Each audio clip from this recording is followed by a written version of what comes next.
Think of it like a river. If you have this river and down it just goes down, there's these beautiful trees on the side, it's moving fairly quickly, there's a flow going to it, and imagine that you're on a raft going down this river. Now imagine that what you could do is one of two things. On one hand, you could trust the flow of the river. You could allow the river to carry you easily to where you need to go, which is going to be exactly where you need to be, when you need to be there. That's the first option. The second option is what you do is you have a paddle and you're desperately trying to paddle it upstream. Maybe what you're doing is you're trying to grab onto different branches and different things that are around. You're kicking, you're screaming, you're being and having a lot of resistance. Which is a more pleasant ride, and which one will actually get you where you need to be easier? This is the idea behind understanding that of control. Anytime we are trying to control anything in our life, we are not trusting that flow of the river, and what ends up happening is we create resistance that says, I don't trust. This is both trust in ourselves. This is also trust in the universe. And if we were to trust, I know that sounds kind of esoteric, but if we were to trust the universe more, we'd realize that everything happens at the right place at the right time. Now, for me in my own life, I am somebody that is overcoming, or in a way, let go a lot of my need to control things, to control the outcome of things, to control the way things go down. And let me tell you from experience, the more I try to control or force things, the more resistant I feel. And normally, the less good it turns out anyways. That's the funny thing. It turns out when I trust the universe, when I trust myself, when I'm in that flow, everything happens easier. I can't tell you how many times there'd be like something with like for example, when I first got on YouTube and I started doing like online, learning how to like make a website and like pages and stuff like that, there were times I'd be trying to learn how to do something. And if I couldn't figure it out right away, the controlling mentality is like, I'm gonna figure this out right now. I'm not gonna go eat lunch. I'm not gonna go do anything until I figure this out. And then what happens is I'm doing that with resistance, and it ends up that eventually I'm like, you know what? I just need to take a break. And then I go take a break. I finally give in, right? I stop trying to control the outcome. And then right when I walk away, I then come back like 30 minutes later, relaxed. And it's like I figure it out almost immediately. I can't tell you how many times things have like happened. Now, why is that? It's because I let go of control. I let go of the mentality, the ego, trying to make things happen. And when I look at this as well, it's also something that I think was ingrained into me from my childhood. I think if you're listening to this right now and you feel like you're controlling or forcing things, see how this resonates with you. At least this is in my experience in my life. I think that there's masculine and feminine polarity in all of us. We have masculine qualities, we have feminine qualities, whether we are a male or a female. And what happens is the feminine quality of us is all about allowing, trusting, going with the flow. And what may have happened in the past is maybe we weren't able to express or trust the feminine side of our life, the feminine part of ourselves. And therefore, we overcompensate with the masculine, but it's not just the masculine, it's normally the unhealthy masculine that's trying to force and desperately trying to make things happen. And I realize that it's a feminine quality in myself that, in a way, I need to fill up my own cup with. I need to learn to trust my own feminine side more. And many of you may know my story, but I've been realizing this recently just about my perspective and my belief about women in general. So many of you know, but from 7 to 16 years old, I had my ex-stepmom in my life who was mentally, emotionally, physically abusive. And at 16 years old, my dad divorced her. My brother and I were free. But before that, we had almost no freedom. It was like having an army general as an ex-stepmom. It's also somebody that I would consider to be a narcissist. And many people would, if you knew or could see, knew truly who she was. And what happened is I developed a belief about feminine energy because during that time, my ex-stepmom brainwashed my brother and I from not wanting to and not able to see our real mom. If we went to our real mom's house and we came back, we'd get punished, we'd get in trouble, and then eventually we were like conditioned out of even ever wanting to go to our mom's house. So From 7 to 16, I didn't have a relationship with our real mom. So the only representation of feminine energy wasn't really feminine energy, it was masculine energy. And I developed this negative belief that has almost put a shell around me even when I'm with women like now in my life. I've had to learn how to let go and to be more vulnerable and to let go of like a guard up, like trying to protect myself. Because at a certain point in my time in my life, I had to like put this guard armor around me to protect myself from feminine energy. Because, it's going to try to control me. So I don't want it to control me. So maybe if I control things in my life, then I will have the control, because I didn't have control early on in life. And I can see how my belief about feminine energy has affected my own relationships, whether I'm able to get intimate with feminine. And I found that what I had to do is I had to reframe that. I had to look at that differently. I had to heal and feel what came up from the past. But also, I'm realizing that it's not just this whole idea of me dating. This also goes even deeper. This goes into my control, my flow of life. Do I trust things to happen? I will say as well that a lot of times I have a very masculine perspective where I want to like accomplish things very quickly, and I almost have zero patience. I'm not kidding you. Like, for example, a couple, like 4 months ago, I was like, okay, I want to grow out my hair. I was like, okay, that's starting to get a little bit longer now, but I was like, I want to grow out my hair. And I looked online and I was like, how long is this going to take? I was like, man, it's going to take like a year for me to grow it out to where I want. So then I literally watched YouTube videos for like weeks on how do you grow your hair faster. YouTube videos, you could do this, you could do this, you could do this, you could use this Jamaican castor oil, you could do this, you could do that. I was like reading all this stuff because I was like, I want to grow my hair faster. And then another thing is I went into a phase, okay, so that's one story, right? Here's another one, another example. Then what I wanted to do is I wanted to eventually, like 2-3 months ago, I was like, okay, I want to go into a bulking phase where I want to gain weight. So I was eating more calories than I was like burning in a day. And I was focused on getting bigger, and I did get a little bigger, but I also got a little bit fatter as well. I definitely have some, I got a little chunky in my midsection.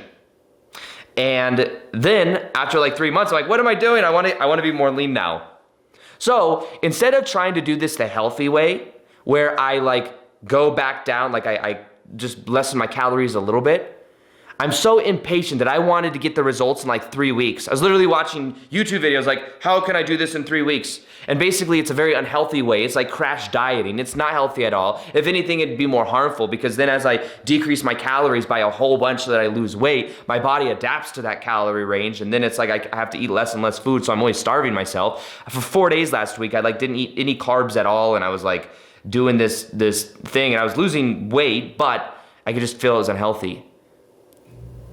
And that led me to thinking about control in my life and really going, why do I have to control so much? Why can't I enjoy the present moment? Why am I always trying to escape to get somewhere else? Is that my trying to manipulate reality from the ego's perspective? Is there a part of me that could just allow things to happen and stop trying to control? The desire to control is a belief in a lack of trust. So if we were to trust our life, to trust the universe and just allow things to happen, we wouldn't have to control everything. And think about this as well. This is an analogy that I learned the other day. When you look at the dynamics of a narcissist who's like all about me, or a people pleaser who's all about you, like, but the people pleaser really is more about me, right? So the people pleaser wants to make other people happy. Because when other people are happy, then the people pleaser will feel validated. So really the people pleaser is about me. It's about I. But here's the funny thing about, this is a pattern that I realized that relates to control, because both the people pleaser and the narcissist are trying to control their life. The narcissist is trying to control someone else with dominance in order to get what they want. What does the narcissist want? Validation, power. In the same way, what does the people pleaser want? The people pleaser wants the same thing as the narcissist. It's just that how they go about these things are very different. The way the people pleaser goes about it, it goes, oh, I'm going to add value to you. They both have a low sense of self-worth. And what both are doing is trying to manipulate the other one in order to get what they want. The people pleaser is like, hey, if I add value to you, if I do this to you, if I do this for you, then you're going to love me and I'll get that rush of oxytocin. And the narcissist just wants to control to get the power and to get the validation and to get the attention. That's really what narcissists want. They want attention. So it is, once again, I believe, is a wounded feminine energy. It is a wounded feminine energy on the inside. And because there isn't that flow, that trust, that allowing, then what happens is it gets the unhealthy masculine on the inside. It's like, I need to control, I need to manipulate. And the way the people pleaser manipulating, they want manipulating. I think it actually, Manny, I think like if you break down the word, it means to do with hands. It's like control. So imagine that what both of these sides of the coin, these are just, why do they attract each other? Because they're so similar. You say, no, they're polar opposite. They both want the same thing. They want validation. It's just that how they go about it is differently, and that's what clings them together. So control and forcing is a direct reflection of not trusting. And the way that you learn to trust more is you start to look and you start to break down your beliefs that you can't trust. So you look at situations in your past. For me, I look at times in my past when I couldn't trust any of maybe parent figures. Times that things happened and I didn't feel safe. And you'll find that most of the time, most of the people that have control or try to force things, at a certain point in their past, something happened, and in that moment, there was a choice that was made. It's like, I have to protect myself. I need to control things. I need to manipulate reality to have it work for me. Which is, I don't trust the universe. I don't trust reality. I don't trust the natural flow of things. I don't trust my own feminine energy. That's what that means. But what we can begin to do is begin to break down and look at that past experience of that things that happened. What experience from my past had me not trust the feminine energy in my life? For me, as my ex-stepmom. Many repeated events of pain around the feminine energy, and then me closing that down on myself, and then me not feeling a high sense of self-worth. So what I would try to do is I would try to seek that in other people. And what I had to learn how to do is I had to learn to turn it within. That's really, honestly, the cure to everything is self-love. If you learn to love yourself, you learn to feel whole and complete already. You don't have to manipulate or control anything. You don't have to get anything from anyone else because you are a self-sustaining person and soul. So it's only in these past reference experience where we decided that we had to be a different way and that we had to control reality, where we began to experience that pain and we started going down the river and forcing things to happen.